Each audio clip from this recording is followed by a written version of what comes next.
Halo, Assalamualaikum warahmatullahi wabarakatuh. Selamat pagi semuanya. Apa kabar hari ini?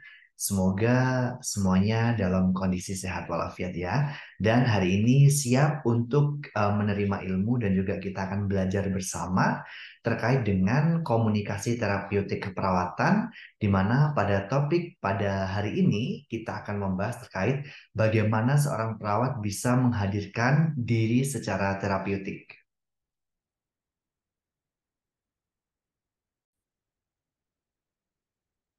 Nah, jika kita berbicara terkait dengan komunikasi terapeutik, tentunya sebagai perawat kita pasti akan selalu melaksanakan hal tersebut ya. Nah, di sini kita akan membahas terkait dengan bagaimana sih perawat ini saat melakukan komunikasi terapeutik terhadap pasien bisa menghadirkan diri secara terapeutik juga gitu.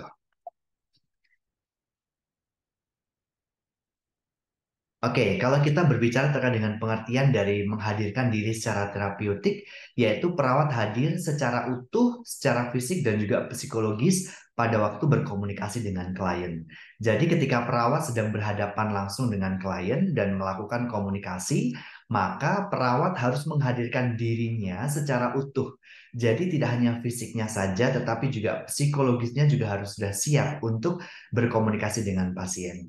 Jadi selama ini mungkin banyak sekali ya kita menemukan bahwasannya perawat-perawat ini ternyata hanya fisiknya saja nih yang hadir di pasien, tetapi psikologisnya masih belum hadir. Kenapa? Karena memang mungkin banyaknya beban ya yang dihadapi oleh perawat ataupun mungkin juga perawat ini memiliki banyak masalah-masalah yang seharusnya itu tidak dapat kita masukkan ke dalam saat kita sedang bekerja, karena kita merupakan seseorang tenaga profesional, di mana ketika kita menjadi seorang tenaga profesional, maka kita harus bisa bersikap profesional juga. Jadi, kita harus profesional, kita harus hadir secara utuh, baik itu secara fisik maupun psikologis kita.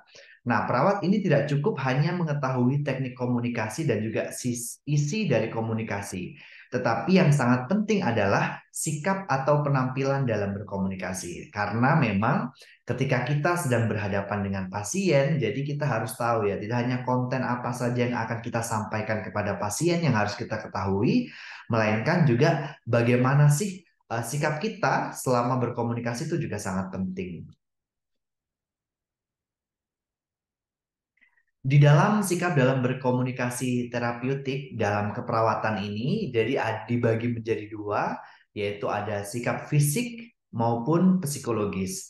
Di mana di sikap fisik ada berhadapan, mempertahankan kontak mata, membungkuk ke arah klien, mempertahankan sikap terbuka, rileks, dan juga berjabat tangan. Sedangkan untuk di sikap psikologis, di sini ada dua dimensi, yaitu yang pertama ada dimensi respon, yang kedua ada dimensi tindakan. Di mana pada dimensi respon ini, perawat harus ikhlas, menghargai, empati, dan juga konkret. Sedangkan pada dimensi tindakan, yaitu dengan melakukan konfrontasi, segera, terbuka, emosional katarsis, dan juga bermain peran.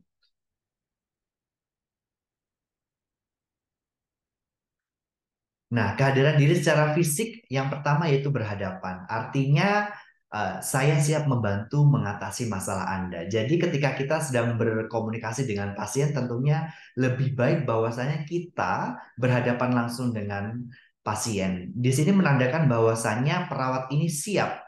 Perawat ini sudah siap menerima segala curhatan ataupun masalah yang dihadapi oleh klien. Dan di sini kehadiran perawat di sini dengan berhadapan berarti perawat di sini memang sudah menghargai lawan bicaranya. Jadi jangan sampai membelakangi dari pasiennya ataupun mungkin bersampingan ya. Lebih baiknya adalah yaitu dengan berhadap-hadapan.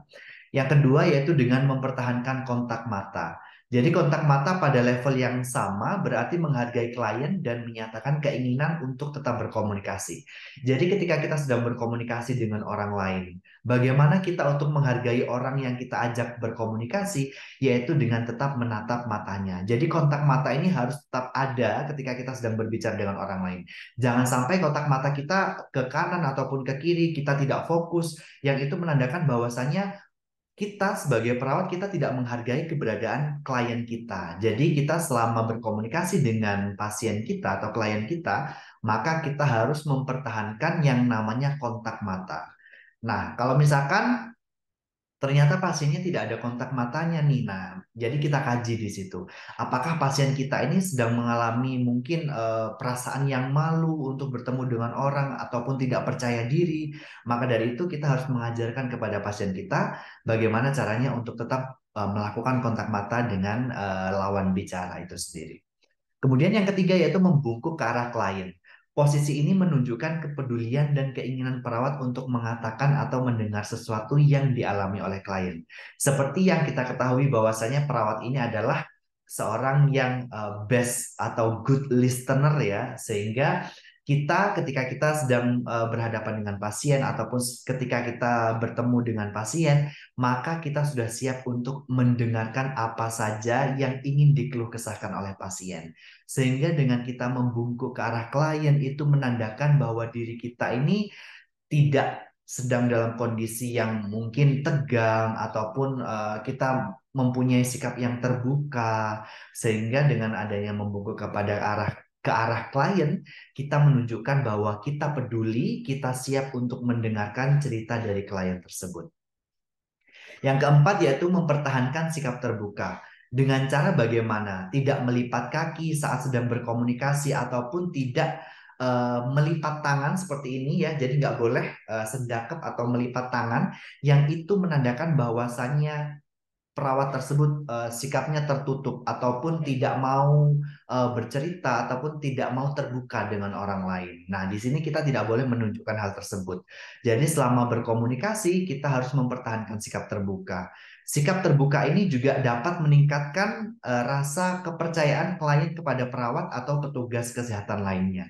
Jadi ketika kita sudah terbuka, di awal kita juga sudah membina hubungan saling percaya dengan klien kita, maka setelah itu, kalau kita sudah memiliki sikap terbuka, maka klien itu semakin percaya, kliennya semakin nyaman dengan keberadaan kita. Kemudian yang kelima yaitu tetap rileks. Jadi tetap mengontrol keseimbangan antara ketegangan dan relaksasi dalam memberikan respon terhadap klien. Sikap ini terutama sangat bermanfaat bila klien dalam kondisi stres atau emosi yang labil dalam merespon kondisi sakitnya. Jadi kita harus tetap rileks ya. Jadi kalau misalkan pasiennya ini sedang banyak masalah, sedang tegang, sedang pikirannya sedang kacau, sedang stres ataupun mungkin sedang cemas. Sedangkan diri kita sendiri juga tidak rileks kondisinya. Nah, itu pastinya komunikasinya akan tidak menjadi terapeutik komunikasinya. Jadi kita tidak akan bisa memberikan efek sentuhan yang dapat memberikan sebuah terapi kepada pasien apabila perawatnya sendiri itu juga tegang gitu. Jadi tentunya ketika kita sedang berhadapan langsung dengan pasien kita, maka kita harus rileks. Nah, kemudian juga yang selanjutnya yaitu adalah berjabat tangan ya. Jadi dengan berjabat tangan ini menunjukkan perhatian dan juga memberikan kenyamanan pada pasien serta penghargaan atas keberadaannya. Berjabat tangan juga dapat memberikan kesan akrab dan juga dekat antara perawat dan juga klien. Jadi ketika kita sudah BHSP di awal, maka kita memperkenalkan diri. Kita boleh berjabat tangan. Berjabat tangan di sini berarti bahwasanya oh perawatnya ini mau ya. Jadi kita membina hubungan saling percaya itu dengan berjabat tangan. Jadi kita menghargai bahwasanya keberadaan pasien tersebut dan juga kita semakin menjadi akrab dan juga dekat. Akrab dan dekat di sini dalam konteks profesional ya, tetap dalam konteks yang profesional antara perawat dengan pasien. Kemudian kehadiran diri secara fisik kita sudah masuk di bukan dari dimensi fisik lagi tetapi yaitu di respon psikologis ya, bukan di respon fisik tetapi di respon psikologis di mana di sini terdapat ada dua ya, ada dimensi respon dan juga ada dimensi tindakan. Nah, dimensi respon ini yang dimaksud dengan dimensi respon adalah sikap perawat secara psikologis dalam berkomunikasi kepada klien yang dimana terdiri dari ikhlas, menghargai, empati, dan juga konkret. Nanti akan kita bahas satu persatu. Sedangkan untuk dimensi tindakan ini biasanya tidak dapat dipisahkan dari dimensi respon, yang dimana dimensi tindakan ini akan ditunjukkan secara real oleh perawat. Di sini terdiri dari konfrontasi, kesegeraan, keterbukaan, emosional katarsis, dan juga bermain peran. Nah, di sini yang pertama dari dimensi respon adalah ikhlas. Sikap ikhlas perawat dapat dinyatakan melalui keterbukaan, kejujuran, ketulusan, dan berperan aktif dalam berhubungan dengan klien. Perawat berespon dengan tulus, tidak berpura-pura, mengekspresikan perasaan yang sebenarnya, dan juga spontan. Perawat bertindak sepenuh hatinya sesuai dengan tanggung jawab dan juga wewenang. Nah, ketika kita sudah menjadi seorang perawat, tentunya sebelum menjadi seorang perawat, kita akan melewati sebuah sumpah. Entah itu ketika sudah lulus ahli media ataupun sudah lulus nurse, kita nantinya akan disumpah. Dan di mana sumpah itu kita tidak akan membeda-bedakan siapa pasien kita, laki-laki atau perempuan, kaya atau miskin, kemudian rasnya apa, sukunya apa, agamanya apa, kita tidak akan membeda-bedakan pasien kita. Nah, jadi ketika kita melayani pasien kita pun, karena kita tidak membeda-bedakan, kita juga harus mempunyai rasa atau sikap atau sifat yang ikhlas. Jadi ketika kita sudah memang tugas kita ya, tugas kita sebagai perawat yaitu untuk menolong pasien kita ya. Jadi kita harus jujur, kita harus ikhlas ya dengan kondisi apapun. Misalkan meskipun kita dalam kondisi yang mungkin kita sendiri sebagai perawat kita memiliki banyak sekali masalah-masalah juga ya. Nah, itu harus kita hindari ataupun kita tidak boleh membawa masalah-masalah itu terhadap pekerjaan kita. Yang dimana nantinya apabila itu dibawa ke pekerjaan kita, maka nanti itu akan berefek kepada pasien kita, di mana pasien kita itu nantinya ketika kita melayani pasien kita jadi tidak ikhlas. Jadi di dalam hati kita akan ini ya apa namanya menjadi apa namanya ada sebuah kata-kata yang mungkin ada dalam hati kita karena kita tidak ikhlas melayani pasien kita. Nah, jadi di dimensi respon ini perawat ini harus ikhlas ya, harus tidak berpura-pura, harus tulus ya melayani apapun. Jadi kalau misalkan memang kita sudah siap melayani pasien, kita sudah siap berada di depan pasien, maka apapun yang akan diberikan oleh pasien kepada kita, entah itu bercerita panjang kali lebar, ya kita harus ikhlas, harus menerima, dan di sini kita memposisikan sebagai perawat, di mana perawat ini yang akan nantinya akan memberikan intervensi ataupun membantu kesembuhan dari pasien tersebut. Yang kedua yaitu menghargai. Perawat menerima klien apa adanya. Sikap perawat tidak menghakimi, tidak mengkritik, tidak mengejek, dan juga tidak menghina. Sikap ini secara psikologis dapat menimbulkan rasa nyaman dan juga peningkatan harga diri bagi klien. Jadi ketika kita sendiri jika kita ingin diperlakukan ya, ingin diperlakukan yang sama, maka kita juga harus memperlakukan orang lain sebaik mungkin gitu. Nah, tentunya kalau misalkan kita dihakimi, kita dikritik, kita diejek ataupun kita dihina, pastinya itu membuat sesuatu yang tidak menyenangkan ya. Tentunya akan membekas di hati pasien. Tentunya pun ketika kita menjadi pasien pun juga sama.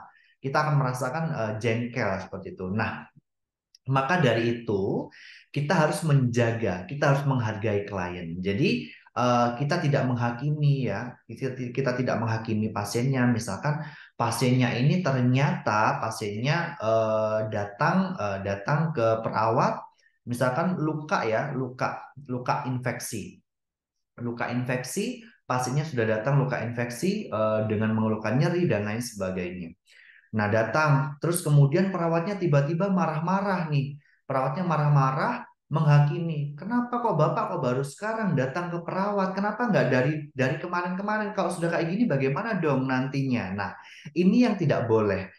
Pasien kita ini sudah datang dengan kondisi yang sakit, pengen membutuhkan pertolongan, kitanya malah menghakimi. Nah, jadi di situ tidak diperbolehkan ya. Jadi kita harus menghargai, harus menerima klien apa adanya. Jadi karena memang klien ini datang kepada perawat ini sudah sakit, jangan sampai dibikin sakit hati lagi gitu ya. Jadi kita harus membantu menyelesaikan masalah yang dihadapi oleh klien kita.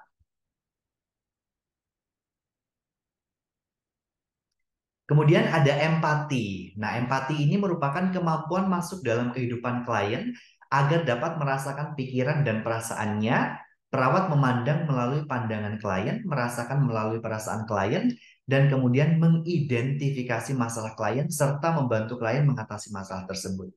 Jadi ketika pasien kita atau klien kita sedang berduka misalkan, nah dengan cara kita berempati, kita merasakan berada pada posisi klien, ya. Jadi kita harus memberikan semangat, kita harus memberikan dukungan kepada klien, ya. Kita dengan berempati. Berempati di sini bukan berarti kita apa namanya berada di posisi klien. Misalkan kliennya sedang menangis, lalu kita ikut menangis, tidak seperti itu. Jadi kita harus memberikan dukungan, penguatan kepada klien ya, penguatan eh, secara psikologis gitu. Jadi kita harus mendukung dari klien bagaimana supaya klien ini tidak larut-larut dalam bersedih, bersedih boleh ya. Jadi kita di sini juga dengan adanya empati kita juga merasakan bahwasannya kita ini juga bisa berada di posisi klien. Jadi bagaimana sih kalau misalkan kita sedang berada di posisi klien kita, oh rasanya juga seperti itu ya, ternyata juga sedih gitu. Jadi sehingga dengan adanya rasa empati ini sendiri membuat perawat ini ketika bekerja lebih berhati-hati dan juga lebih bertanggung jawab. Perilaku verbal dan juga nonverbal yang menunjukkan tingkat empati yang tinggi sebagai berikut. Seperti memperkenalkan diri kepada klien, terus kemudian kepala dan badan membungkuk ke arah klien ya, jadi tidak tegang, tidak kaku.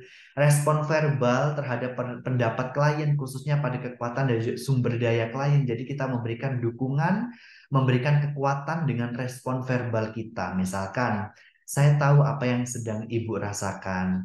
Saat ini ibu pasti merasa sedih, saya tahu hal tersebut. Namun ibu juga memiliki keluarga, jadi ibu harus tetap semangat.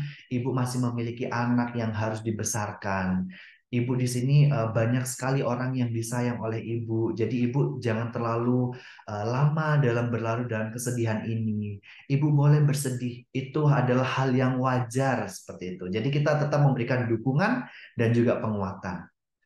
Kemudian kontak mata nih, jadi harus tetap ya kontak mata harus tetap merespon apabila ada tanda nonverbal klien, misalnya nada suaranya seperti apa. Misalkan kalau misalkan sedang bersedih, pasti nada suaranya mungkin apa namanya rendah, ya, terus kemudian gelisah ataupun mungkin merasa ketakutan, ekspresi wajahnya bagaimana.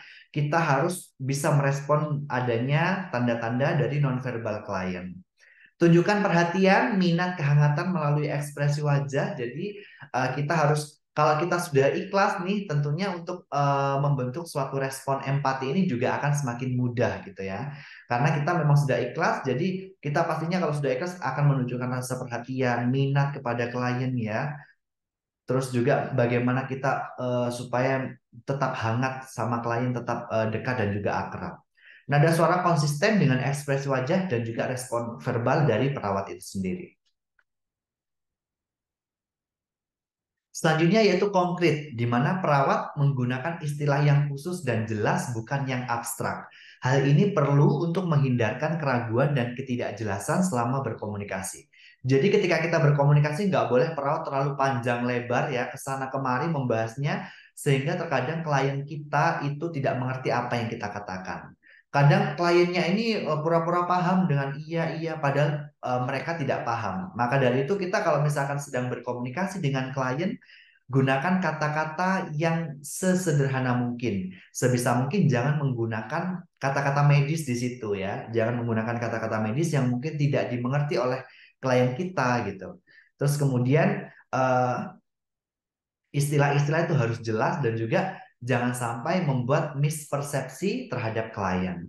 Sikap ini punya tiga kegunaan, yaitu mempertahankan respon perawat terhadap perasaan klien, terus memberikan penjelasan yang akurat oleh perawat, dan juga mendorong klien memikirkan masalah yang spesifik. Jadi dengan adanya hal tersebut, maka tentunya akan memudahkan ya komunikasi antara perawat dan juga klien. Jadi kliennya ini paham apa yang kita katakan. Misalkan kita akan memberikan intervensi, ternyata intervensinya ini di leaflet, mungkin ya kita menggunakan leaflet ataupun menggunakan media yang lain. Kok masih banyak sih kata-kata dari menggunakan bahasa medis. Nah, kita juga menjelaskannya ambiar kemana-mana, jadinya tidak jelas kliennya, sehingga kliennya ini jadinya apa? Jadinya bingung seperti itu. Oke, kita lanjutkan. Selanjutnya yaitu di dimensi tindakan, yaitu konfrontasi. Konfrontasi merupakan ekspresi perasaan perawat tentang perilaku klien yang tidak sesuai ya. Kalau tadi kita berbicara terkait dengan apa namanya respon dari dimensi ini apa namanya dimensi respon. Kalau sekarang kita ke dimensi tindakan ya. Jadi di tindakan yang pertama ini yaitu konfrontasi. Konfrontasi merupakan ekspresi perasaan perawat tentang perilaku klien yang tidak sesuai. Konfrontasi berguna untuk meningkatkan kesadaran klien terhadap kesesuaian perasaan, sikap, kepercayaan, dan juga perilaku. Konfrontasi ini dilakukan secara asertif, bukan marah ataupun agresif. Jadi, kita melakukan konfrontasi apabila memang dirasa ternyata kliennya ini kok ketika kita ajak komunikasi kok malah fokusnya ke tidak ini ya, tidak sesuai ya. Jadi kita bisa melakukan konfrontasi itu sendiri. Jadi konfrontasi ini bisa kita lakukan misalkan seperti kita pada pasien dengan gangguan jiwa, misalkan dengan pasien yang mengalami waham ya, biasanya kan dengan kita bagaimana meluruskan ataupun bagaimana kita menunjukkan realita ya. Jadi kita meningkatkan kesadaran supaya kliennya itu sadar ya bahwa apa yang diucapkan, apa yang dilakukan itu tidak sesuai. Jadi kita bisa melakukan konfrontasi. Nah, konfrontasi ini dilakukan secara asertif. Asertif di sini dalam artian adalah tegas. Tegas bukan berarti marah-marah, bukan berarti dengan menggunakan nada yang tinggi, tidak seperti itu. Kemudian terdapat dua bagian dalam konfrontasi. Yang pertama yaitu membuat orang lain sadar terhadap perilaku yang tidak produktif ataupun merusak.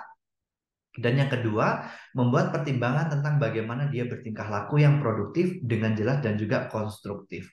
Jadi dengan adanya konfrontasi ini sendiri, kita meluruskan kembali yang sebelumnya perilaku pasiennya ini tidak sesuai ataupun tidak produktif ya.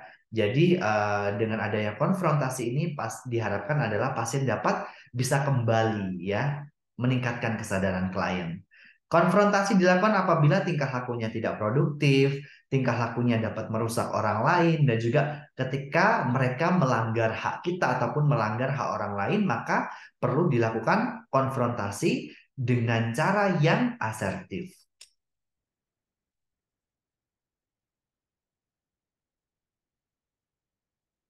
Ada tiga kategori konfrontasi, yaitu ada ketidaksesuaian antara ekspresi klien tentang dirinya, tentang konsep diri dengan apa yang dia inginkan, dengan ideal diri. Terus kemudian ketidaksesuaian antara ekspresi diri secara verbal dan juga perilaku klien. Jadi apa yang dibicarakan dengan tingkah lakunya ini berbeda ya, tidak sesuai, maka kita harus melakukan konfrontasi. Ketidaksesuaian antara pengalaman yang diekspresikan klien sendiri dan juga pengalaman perawat tentang klien. Jadi ketika kita melakukan observasi, jadi tidak sesuai dengan apa yang diekspresikan oleh klien itu sendiri. Terus kemudian menyarankan sebelum perawat melakukan konfrontasi perlu dikaji hal berikut, tingkat trust-nya bagaimana. Ketika kita melakukan BHSP, apakah kita sudah sesuai? Jadi karena biasanya kan kalau misalkan kita belum terjadi sebuah trust atau rasa percaya antar satu sama lain, maka kan pasien tidak akan mau diajak untuk berkomunikasi. Nah, jadi kita harus dikaji dulu tingkat trust-nya seperti apa. Kemudian waktu yang tepat, orientasi tidak boleh berlebihan. Jadi jangan terlalu banyak dalam kita melakukan sebuah orientasi. Kemudian bagaimana tingkat stres kliennya ini seperti apa nih pada saat itu? Apakah kliennya ini sedang dalam kondisi cemas, stres, ataupun mungkin tidak dalam kondisi yang baik, moodnya mungkin tidak baik. Jadi jangan justru kita melakukan konfrontasi karena bisa saja kliennya ini nanti menjadi marah ya kayak gitu. Terus kekuatan mekanisme pertahanan klien bagaimana? Terus kemudian juga perasaan klien akan kebutuhan ruang personal atau kedekatan bagaimana? Jadi harus private, harus ini ya apa namanya harus tidak boleh diketahui oleh orang banyak juga. Toleransi dan juga kemampuan klien mendengar pendapat yang berbeda darinya itu seperti apa? Apakah dia akan tetap kekeh dengan pendapatnya sendiri atau mungkin tidak terima atau seperti apa? Kita harus melakukan pengkajian tersebut.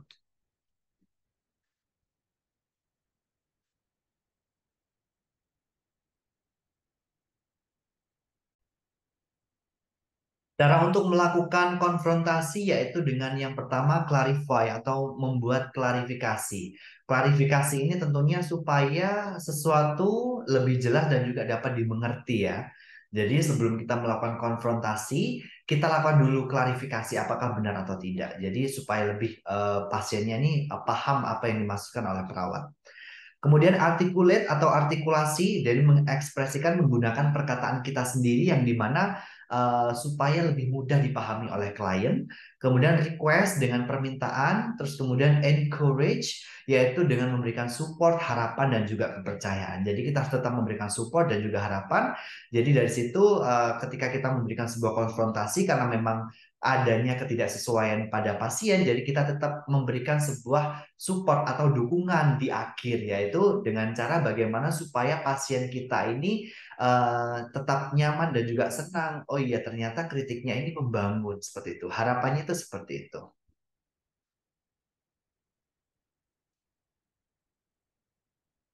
Ini contohnya, ya, kamu memintaku memberitahukan lembar jawabanku padamu di ujian pagi tadi. Jujur, saya merasa terganggu. Konsentrasi saya buyar terhadap suara dan juga sikapmu. Kamu tahu, perilakumu tadi membahayakan kita berdua. Saya lebih suka kamu belajar sebelum ujian sehingga tidak merepotkan orang lain. Dan saya yakin kamu bisa melakukannya untuk ujian yang akan datang. Jadi kita tetap memberikan support dan dukungan ini di akhir di kalimat akhir tuh dengan contoh yaitu saya yakin kamu bisa melakukannya. Nah, kayak gitu. Jadi kita harus tetap memberikan sebuah harapan untuk supaya orang tersebut mau berubah ya, kayak gitu.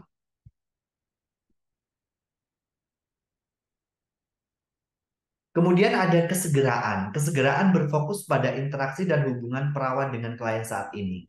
Perawat sensitif terhadap perasaan klien dan berkeinginan membantu dengan segera. Tindakan perawat untuk segera berespon terhadap keluhan klien menimbulkan perasaan tenang klien dan juga keluarganya. Jadi ketika kita uh, ada pasien ya yang segera membutuhkan bantuan segera nih. Jadi kita harus segera merespon, harus segera memberikan menawarkan bantuan apa yang kira-kira bisa dibantu gitu. Jadi jangan sampai perawatnya ini acuh gitu ya. Allah paling juga drama, paling juga cuman gitu aja kok merasa kesakitan. Jadi ketika kita menemukan sebuah observasi pasiennya kok tampak gelisah, kenapa pasiennya kok tampak mondar-mandir, kenapa kok pasiennya tampak mengerang, menangis, kenapa? Jadi kita harus segera kita harus ini peka ya terhadap keadaan pasien kita. Jadi kita harus langsung menawarkan bantuan. Kira-kira Bapak bagaimana apa yang sedang Bapak rasakan saat ini? Apa yang Bapak sedang keluhkan? Mungkin Bapak bisa menceritakan kepada saya sehingga nantinya saya bisa memberikan bantuan apa yang tepat untuk Bapak seperti itu. Jadi kita harus menawarkan dengan segera. Jadi harus peka ya. Contoh, saya tidak mau hadir di pertemuan itu, saya sibuk dan saya tidak merasa ada kegunaan di pertemuan itu. Lalu perawatnya berkata, apakah Anda berusaha mengatakan bahwa Anda merasa malu dan pertemuan tersebut tidak menolong Anda? Jadi di sini ini perawatnya peka. Kenapa ya? Kok tiba-tiba alasannya sibuk dan juga tidak merasa ada gunanya? Apakah mungkin merasa malu kah? Terhadap pertemuan itu. Contohnya seperti itu ya di contoh ini gitu. Jadi kita bisa terapkan itu kepada pasien kita. Jadi kalau misalkan kita memang pasien kita memberikan sebuah eh, apa ya tanda-tanda di mana dia itu membutuhkan bantuan, jadi kita harus peka, harus melihat adanya peluang. Jadi kita harus membuat menawarkan segera bantuan tersebut. Nah, kemudian selanjutnya yaitu keterbukaan. Perawat harus terbuka dalam memberikan informasi tentang dirinya, ideal diri, perasaan, sikap, dan nilai yang dianutnya. perawat membuka diri tentang pengalaman yang berguna untuk terapi klien. Jadi kita nggak boleh menutup-nutupi. Misalkan kliennya ini bertanya nih, penyakitnya apa ya, kok sampai harus dirawat. Jadi kita harus menjelaskan ya, menjelaskan sedetail mungkin. Terus kemudian ketika kita akan memasukkan obat, kita harus menjelaskan juga ini obat apa, gunanya untuk apa, efeknya apa. Kita harus memberitahu itu gitu. Jadi jangan sampai ketika kita akan memasukkan sebuah obat ternyata langsung dimasukkan tanpa adanya komunikasi. Jadi itu yang membuat mungkin pasiennya tampak lebih tambah apa namanya, tambah gelisah, tambah takut. Ini tadi dimasukkan obat apa ya, kira-kira saya bagaimana dengan kondisi saya ya, kok obatnya banyak banget gitu. Nah itu kalau misalkan perawatnya tidak menjelaskan apa hal tersebut, maka ya apa namanya, perawatnya ini nantinya juga akan membuat pasiennya merasa bahwa dirinya tidak dilibatkan. Jadi perawatnya tidak terbuka dengan pasiennya dengan tidak memberikan informasi yang jelas terkait dengan kondisi dari pasien itu sendiri. Ini untuk contohnya ya seperti ini. Jadi tadi sudah saya contohkan juga. Oke, kita lanjut. Nah, kemudian selanjutnya yaitu ada emosional katarsis, di mana emosional katarsis ini terjadi jika klien diminta bicara terkait dengan hal yang sangat mengganggu dirinya. Ketakutan, perasaan, dan pengalaman dibuka dan menjadi topik diskusi antara perawat dan juga klien. Jadi perawat harus dapat mengkaji kesiapan klien mendiskusikan masalahnya. Jika klien mengalami kesukaran mengekspresikan perasaannya, perawat dapat membantu dengan mengekspresikan perasaannya jika berada pada situasi klien. Nah, ini contohnya bagaimana perasaan kamu saat suamimu memukul dan juga membentak. Terus kemudian kliennya, dia memang orang yang pemarah. Mungkin salah saya yang mau menikah dengannya. Terus kemudian perawatnya, oh sepertinya ibu membela tindakannya pada ibu. Saya takjub dengan apa yang ibu rasakan saat itu. Ya begitulah. Tahukah ibu hal itu mungkin membuat saya marah jika hal tersebut menimpa saya. Sebenarnya saya juga marah. Tapi mau bagaimana lagi? Saya sudah lama muak dengan semua ini. Andai dia tahu betapa tersiksanya saya. Jadi di sini yang dimaksud dengan emosional katarsis di sini bagaimana klien ini meluapkan rasa emosinya. Jadi di sini juga berguna kita sebagai perawat untuk mengkaji ya, untuk memancing supaya kliennya ini mau bercerita apa sih masalah yang dikeluhkan oleh klien ini supaya pasien ini mau terbuka juga gitu. Jadi kita dengan adanya emosional katarsis itu sendiri. Lalu ada bermain peran ya di sini. Bermain peran di sini adalah yaitu melakukan peran pada situasi tertentu. Hal ini berguna untuk meningkatkan kesadaran dalam berhubungan dan kemampuan melihat situasi dari pandangan orang lain. Bermain peran menjembatani antara pikiran serta perilaku dan juga klien akan merasa bebas mempraktekkan perilaku baru pada lingkungan yang aman. Tahapnya yaitu mendefinisikan masalah, jadi kita harus mendefinisikan masalahnya ini apa terlebih dahulu, menciptakan kesiapan untuk bermain peran antara klien dan juga perawat, terus kemudian menciptakan situasi, membuat karakter, penjelasan dan pemanasan, pelaksanaan memerankan suatu peran, kemudian berhenti, analisis dan juga diskusi dan juga evaluasi. Jadi bermain peran ini juga sangat diperlukan oleh perawat, misalkan kayak perawat dan juga pasien ini bermain peran, misalkan pasiennya ini berperan sebagai pasien dan juga apa namanya, perawatnya ini misalkan berperan sebagai keluarga. Bagaimana sih suatu masalah itu dapat terjadi seperti itu? Nanti kita role playkan atau bermain peran antara perawat dan juga pasien. Jadi di situ nantinya akan terjadi sebuah diskusi dialog, apa saja sih yang ingin didapatkan perawat di sini, informasi apa saja, maka kita bisa mendapatkannya dengan melakukan permainan peran ini antara perawat dan juga klien ataupun pasien itu sendiri. Nah, mungkin itu yang dapat saya sampaikan, teman-teman. Di pertemuan kali ini, di pertemuan yang bahagia ini, yaitu kita membahas terkait dengan komunikasi terapeutik, bagaimana kita sebagai perawat menghadirkan diri secara terapeutik, baik melalui secara fisik maupun psikologis, ya dari berbagai dimensi. Dengan adanya hal tersebut, tentunya nantinya kita sebagai perawat kita lebih bersikap profesional ketika kita sedang berhadapan dengan klien kita, sedang berkomunikasi dengan klien kita, tidak hanya fisik kita saja yang berada di sana, tetapi juga psikologis kita, pikiran kita semuanya menyatu dengan pasien. Dengan adanya tersebut, maka yang dimaksud dengan komunikasi terapeutik dengan kita memberikan sebuah terapi, yaitu komunikasi yang memberikan efek untuk penyembuhan, tentunya akan berdampak kepada klien kita. Mungkin itu yang dapat saya sampaikan pada pertemuan kali ini. Kurang lebihnya saya mohon maaf. Sampai jumpa lagi di pertemuan berikutnya, membahas terkait dengan materi yang berikutnya. Tetap ini jangan lupa untuk menjaga kesehatan kalian ya, supaya sehat dan juga bisa mengikuti materi-materi yang lain dari saya. Sekian yang dapat saya sampaikan. Terima kasih banyak atas waktunya. Sampai jumpa lagi. Saya akhiri. Wassalamualaikum warahmatullahi wabarakatuh.